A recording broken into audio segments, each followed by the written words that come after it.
Hello viewers, नमस्कार, welcome back.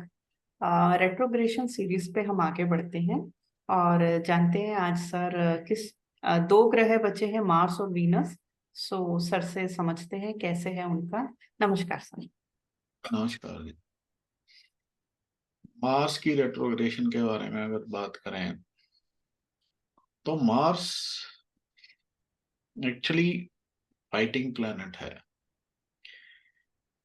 अगर cabinet की बात करें, प्लानिटरी कैबिनेट की जो पंचांग में है या बाकी जगह पे आपको मिलता है, तो उसमें ये कमांडर इन चीफ है, एनफोर्सर। ये इन्फोर्स करता है। क्वालिटी भी है इन्फोर्स, फोर्सफुल। अब ऐसा अगर ग्रह है, एडमिनिस्ट्रेशन को भी मतलब ऑब्वियस है, एडमिनिस्ट्रेशन इन्फोर्स कौन करता है? एडमिनिस्ट्रेशन ही करती है। रूल कौन बनाता है? रूल मिनिस्टर बनाते हैं। तो रूल जुपिटर के। हम्म। एडिक्ट, एडिक्ट या इच्छा राजा की। ठीक है। यानी कि सूर्य की, चंद्रमा की, ये दो रॉयल प्लैनेट्स हैं। और जो है उसके लॉ इन्फोर्स किया जुपिटर ने, इसलिए वो लॉ का प्लैनेट भी है। लॉ लॉ इन्फोर्स नहीं किया, लॉ उसने इनेक्ट किया। अब इनेक्ट करने के बाद उसको इन्फोर्स कराना की जिम्मेवारी जो है वो मार्स की है। मतलब उसकी रिस्पॉन्सिबिलिटी है, मार्स की रिस्पॉन्सिबिलिटी टू इनेक्ट, या ना टू टू इन्फोर्स, उसकी टू इन्फोर्स। तो मार्स का जो एक पर्पस है टू इन्फोर्स। अब वो इन्फोर्स करता है जो भी बनाता है, तो फोर्सफुल इन नेचर है। अब ये रेट्रोग्रेड होता है नेटल में, तो चेष्टा बल तो मिलता है, सबको ही मिलता है, उसको भी मिलता है, और इसके साथ बैठे हुए प्लेनेट को भी मिल जाएगा आधा रूप। ठीक है। इसके साथ बैठे ग्रह को भी मिल जाएगा। लेकिन मान लीजिए,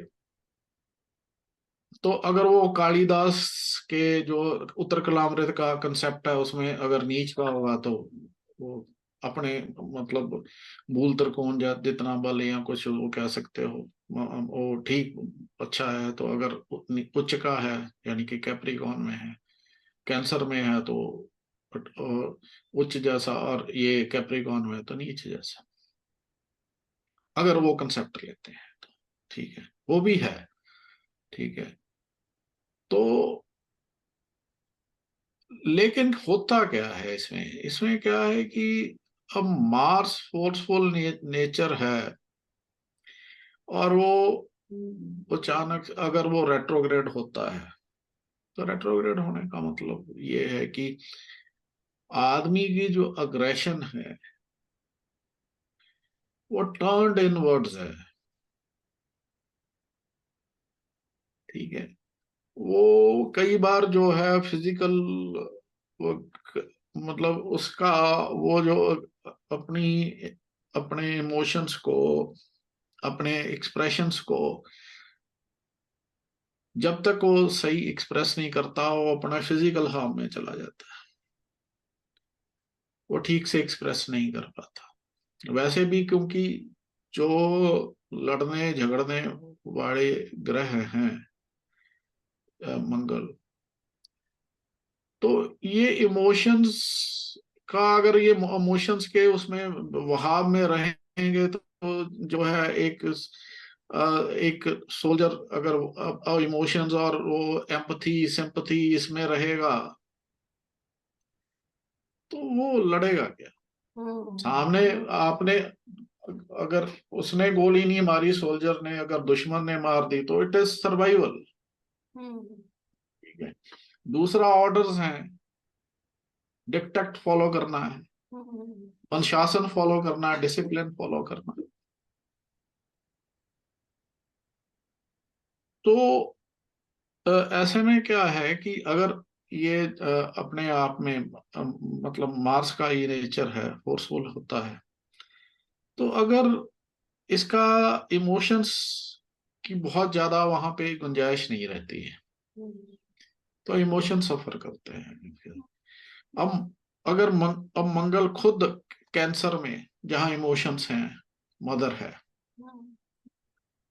चौथे चौथे भाव का अगर आप उसकी बात करते हैं, काल पुरुष जॉडिक हॉरोस्कोप की, या वैसे भी चौथे भाव की बात कर लो, कैंसर साइन की बात कर लेते हैं, छोड़ो उस जॉडिक को भी छोड़ दो।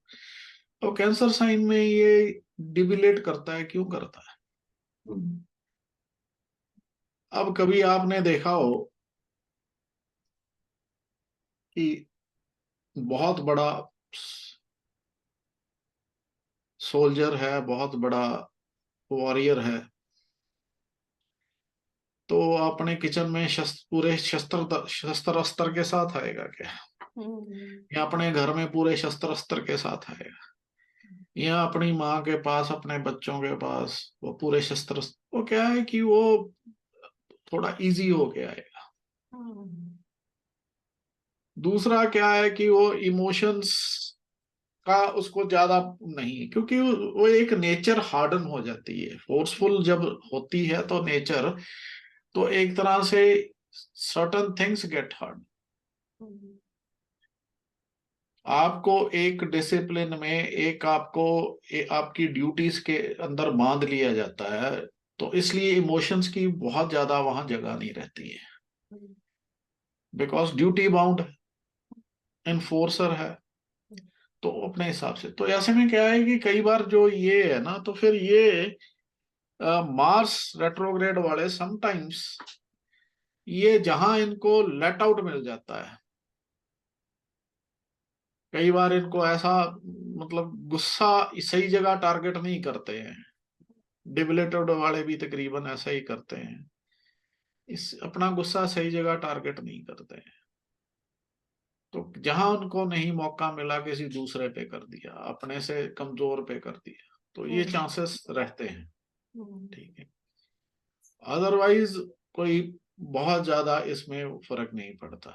मार्स रेट्रोग्रेड उसमें इसको चेष्टा बल वगैरह तो मिलता है, लेकिन ये क्वालिटी हो जो इसकी नेगेटिव है, इसका एम्फोसिस वो यही है कि आदमी जो है वो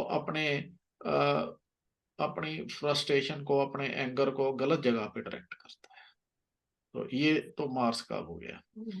अब दूसरा रहता है अभी वीनस का। वीनस में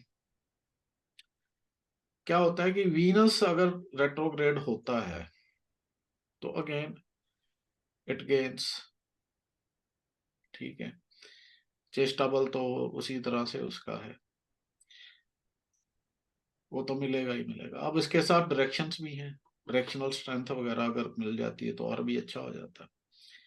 तो वीनस रेट्रोग्रेड वाला भी थोड़ा सा जो है ना, उदासीन होता है। उदासीन बोलो, थोड़ा नीरस बोलो, क्योंकि वीनस अपने आप में कला को भी रिप्रेजेंट करता है।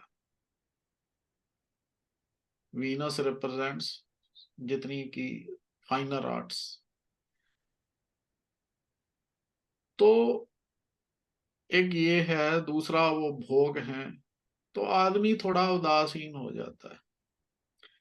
वो कई बार अगर कोई उस वो मेलेफिक इन्फ्लुएंस में आ जाए, या वो ये वीनस, तो इसमें क्या होता है कि कई बार जो है भोग जो है कर्टेल हो जाते हैं। मान लो कि शुक्र केतु के साथ हो गया, शुक्र, और जो है उसके साथ उस पे कोई और इन्फ्लुएंस भी आ गया, ठीक है, तो ऐसे में जो है थोड़ा उदासीन हो जाता है। उदासीन इन द सेंस ये फोर्सफुल हो जाता है, मीन्स की उसके कहीं ना कहीं वो जो उसको उसके ड्रीम्स एस्पिरेशंस या उसका डिजायर्स हैं वो पूरे नहीं हो पाते। जब नहीं हो पाते तो ऐसे में फिर वो है कि वो समझौता कर लेता है। तो उसमें क्या है कि अब वीनस जो नॉर्मली क्या है, ऑस्टेंशियस होते हैं वीनस, जिनका थोड़ा अच्छा होता है चार्ट में, वो थोड़ा कला प्रेमी, गीत संगीत सुनने वाले, गीत संगीत करने वाले, ठीक है, और जो है थोड़े शोई कपड़ों में, ज्वेलरी में, या अडॉर्नमेंट्स में वो सब चीजें नजर आती हैं। परफ्यूम वगैरह जो है ओपनली बहुत कई आप देखोगे, वो तो ऑस्टेंशियस है, शो ही नेचर है, क्योंकि भोग का कारक है ना। तो ये जो है थोड़ा रेट्रोग्रेड वाला, या ये जो डेबिलेटेड होता है, इसमें ये क्वालिटीज नहीं होती।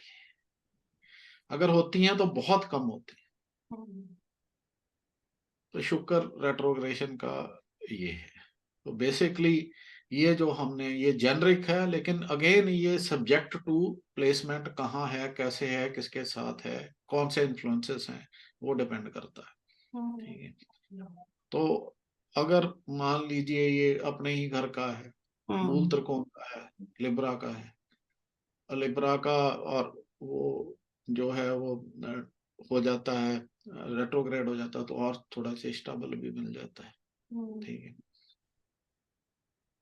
और ये लेट्स से कि ये फोर्थ में है। ठीक है, लेट्स से ये फोर्थ में है, तो देखो अपने आप में ये अच्छा है। ठीक है, व्हीकल्स को रिप्रेजेंट करता है। ठीक है, घर में सब तरह की सुख सुविधा होगी, व्हीकल्स होंगे, अच्छे व्हीकल्स मिल सकते हैं। और अगर उस पे खास करके बेनिफिक इन्फ्लुएंस पड़ रहा हो चौथे पे जुपिटर जैसा, तो और भी अच्छा। तो सोने पे सुहागा। तो ये सब चीजें देखनी पड़ेंगी कि कहाँ है, कैसे है, कौन से साइन में है, क्या है, एनमी साइन में है, किसके साथ पड़ा हुआ है, कैसे है, रेट्रोग्रेड है। तो वो सब चीजें जो है आपको देखकर विचार कर कर फिर इनका जो है इसको आप इस्टेब्लिश करें कि ये है। क्यों, अदरवाइज कोई बहुत ज्यादा इंफॉर्मेशन इन पे नहीं है। तो जितना है तो हम अपनी तरफ से वो करते हैं। और ये ट्रांजिट में थोड़ा डिफरेंट रहता है। ट्रांजिट मतलब ट्रांजिट में मार्स जो है वो, या वीनस जो है, इनका ज्यादा लंबा ट्रांजिट तो होता नहीं, मार्स का 45 डेज का रफली, और इसका जो है 26 डेज का रफली। तो आ, ये भी अपने उसमें सिग्निफाई करते हैं। ठीक है। तो मार्स जो है वो सर्जरीज वगैरह है, ये वीनस तो आपको पता ही है, मतलब इट सिग्निफाइज मैरिज, वाइफ, या जो है भोग। ठीक है। तो ये अपने अपने तरीके से, अपने अपने तरीके से इन्फ्लुएंस करते हैं, जैसे जैसे भी ट्रांजिट उसका, उसका 26 डेज का, उसका 45 डेज है। कई बार जब रेट्रोग्रेशन में चले जाते हैं तो ये जो खास करके मार्स के साथ ये होता है कि इसका पीरियड बढ़ जाता है। इसका जो है रेट्रोग्रेशन का जो के कारण इसका जो 45 डेज से ज्यादा हो जाता है कई बार। तो it stays in sign for रफली कई बार 3 3 4 4 महीने भी रह सकता है। ठीक है। तो रेट्रोग्रेशन, तो अब ये समझो कि रेट्रोग्रेशन में मार्स फिर क्या करता है, वो सब कर सकता है उस पर्टिकुलर उसमें, क्योंकि उसको उसको ज्यादा टाइम मिल रहा है।